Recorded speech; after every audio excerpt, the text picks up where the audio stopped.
Ladies and gentlemen, this is Larry the Lone Wolf howling through the vast wilderness of the internet. My God, I have a lot to say about Godzilla Minus One. I actually just got home from watching the movie in theaters with my good old cousin Nostradante. If you haven't already, make sure you guys subscribe to him. Awesome guy. And as most of you know that we are Godzilla fans, and this is basically Godzilla celebrating his 70th anniversary. I mean, more realistically, it's going to be next year. But the bottom line is, we got a brand new Godzilla movie from the OGs themselves, and me and my cousin got to witness it on a big screen. Like, I've always wanted to see a brand new Godzilla movie on the big screen from Toho in Japanese since I first got into the series. And I got to live out that dream, and I'm very much excited to let you guys know what I thought of it. I'm definitely going to try to keep this as to the point as much as possible. And then at first, I wanted to, first of all, I do want to give my non-spoiler thoughts of the film. And then in the next half of the video, I definitely want to give you like my spoiler thoughts, okay? So bear with me here as we talk about Godzilla Minus One. The first thing I have to say is that the effects in this movie were absolutely masterful. It's like Godzilla is CG, but it uses CG absolutely correctly. And the human characters, and this is one of the biggest problems that I've had with many of the Godzilla films for so many years, is that the human characters were very difficult to relate to because they never really go through an arc, and I'm very much into character-driven story. The human characters in this movie is amongst the best of the series. Like, I'll actually go as far to say that I personally believe that this movie has the best ensemble of human characters ever. Even the main protagonist, Shimashika, he is probably the best human character of the Godzilla movies, because this guy goes through an entire arc and everything, which is something I want to go into detail later on. But like I said, this is the non-spoiler section. On top of that, Godzilla himself is absolutely terrifying. Like, the last time Godzilla was ever this terrifying was, you could argue, that GMK Godzilla was this terrifying, which, by the way, the director of this movie, Takashi Yamazaki, actually took inspiration from GMK when he came up with this version of Godzilla. And it's also worth noting, too, that he took inspiration from the original Godzilla film, so he definitely made this movie as a love letter to the original. Well, beyond just that. But he also took inspiration from Jaws, because they're in the sea a lot, much like in Jaws, when they're trying to catch the shark. And then he also got inspired from the films of Hayao Miyazaki, who you guys probably better know as the director of one of the most accomplished and most successful anime movies of all time, Spirited Away. So Yamazaki took a lot of inspiration when it came to making this movie, and I appreciate the fact that he took that he kind of incorporated all these masterful ideas and created a unique masterpiece out of it.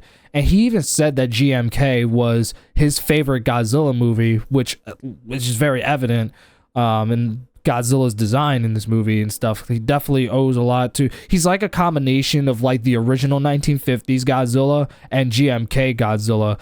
And what makes this Godzilla very terrifying is that it was shown in the trailer, so this is definitely not much of a spoiler, is that he is specifically killing people. It was like in the other movies, he was just like destroying cities. Of course, you know, people just got in the way.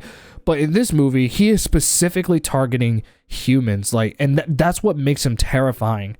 And on top of all of that, this goes into the scare factor of this movie, which is that Godzilla, this version of Godzilla, is the most terrifying of all the Godzilla. I would argue he's more terrifying than the original 1950s Godzilla. That was like the last time that he was ever this terrifying. And you could even argue GMK was too. But this one was just downright fucking terrifying. Like, there was no limit to what this Godzilla would do when it came to killing people. He was just straight up pissed the fuck off throughout this whole movie, constantly being shot at, being woken up, you know, nuclear bombs and all that stuff. This monster is just hell-bent on seeking revenge against humanity. It's insane, dude. Really, it's insane. The musical score is also top notch, and it even has the famous Godzilla theme in it, which I kind of expected going into it, but it's just really nice to hear the famous Godzilla theme play out in its entirety. I mean, there was like maybe 3 different versions of it, but in the climax they play the real deal. Like at that point, it's like that's when shit really hits the fan. You know what I'm saying? So there's a lot to love about this movie. Like, and the best part about Godzilla Minus One is that it doesn't require having to see any of the previous Godzilla movies, as this one kind of literally treats itself as its own standalone movie. So it doesn't require having to see any of the previous movies. Like literally, if you're just starting out with Godzilla, this is a perfect one to start out with.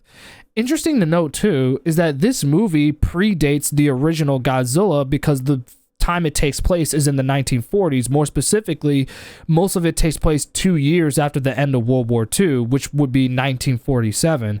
That's about, I'd say, about 7 years before the events of the original Godzilla happened, which took place in 1954, which was about a decade after Japan surrendered in World War II. So that's the reason, that's exactly how the movie got its title, Godzilla Minus One, meaning before the first. So that's where its title comes from. And it very much makes sense too, when you take into account that it predates the original.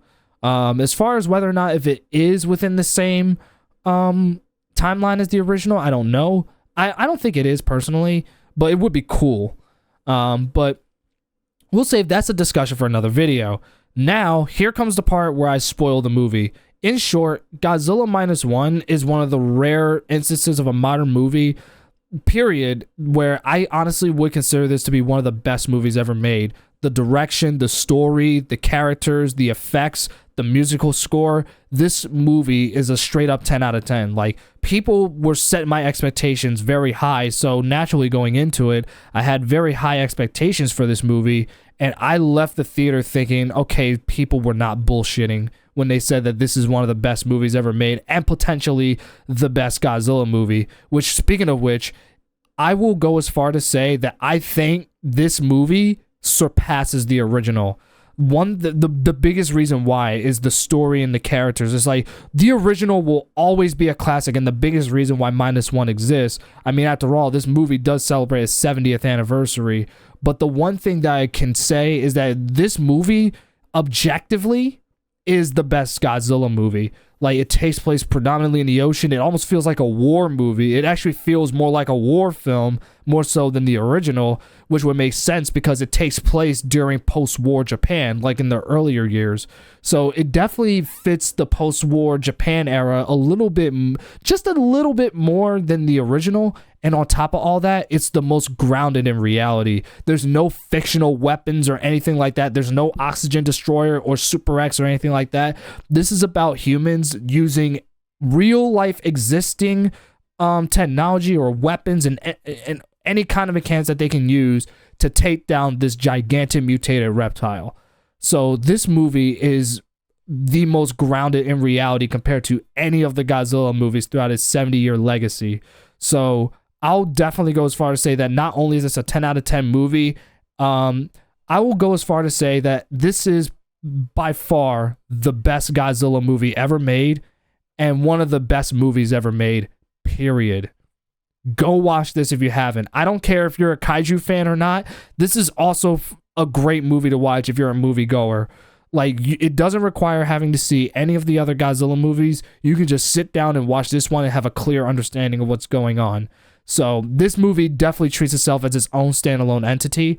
So please watch this movie. Just watch it. Now here comes the part where I spoil the movie. If you don't want to listen to it, feel free to turn off the video now and leave a like on this video if you enjoy my thoughts, and let me know what you guys think of this movie in the comments below. And I definitely will be back with hopefully another video where me and my cousin get to talk more and more about this movie, if that's what you guys want to see. Otherwise, I'm probably still going to talk about it anyway because I just love Godzilla and Godzilla is awesome. But I'll definitely see you guys in the next video. Thank you guys for watching. Take care.